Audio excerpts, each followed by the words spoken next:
කුරුස TV යාඥාවේ මහිමෙන් දේව වචනය.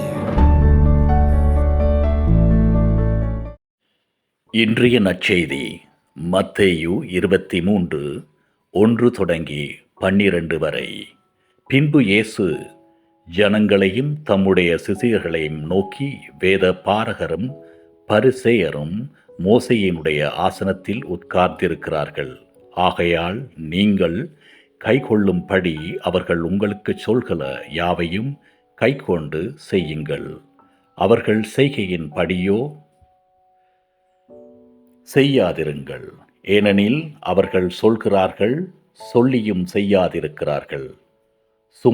சுமப்பதற்கரிய பாரமான சுமைகளை கட்டி மனுஷர் தோள்களின் மேல் சுமத்துகிறார்கள். தாங்களோ ஒரு விரலினாலும் அவைகளை தொடமாட்டார்கள். தங்கள் கிரிகைகளெல்லாம் மனுஷர் காண வேண்டுமென்று செய்கிறார்கள்.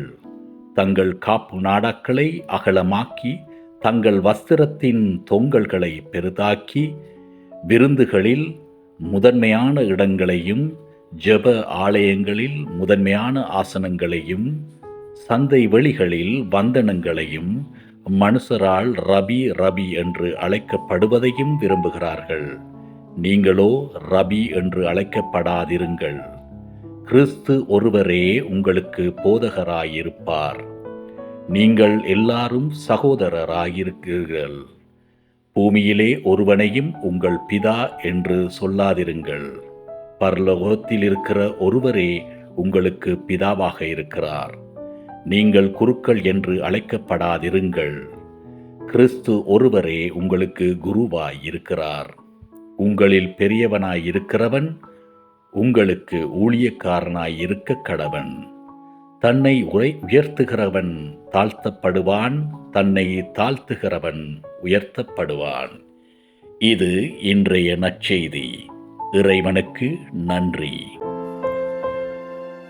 කුරුස TV අපව සබස්ක්‍රයිබ් කරන්න. දෙවියන් වහන්සේගේ වචනය තව තවත් ඉදිරියට ගෙන යන්නට ඔබ අප හා එක්වන්න. ස්තුතියි ජේසුස්.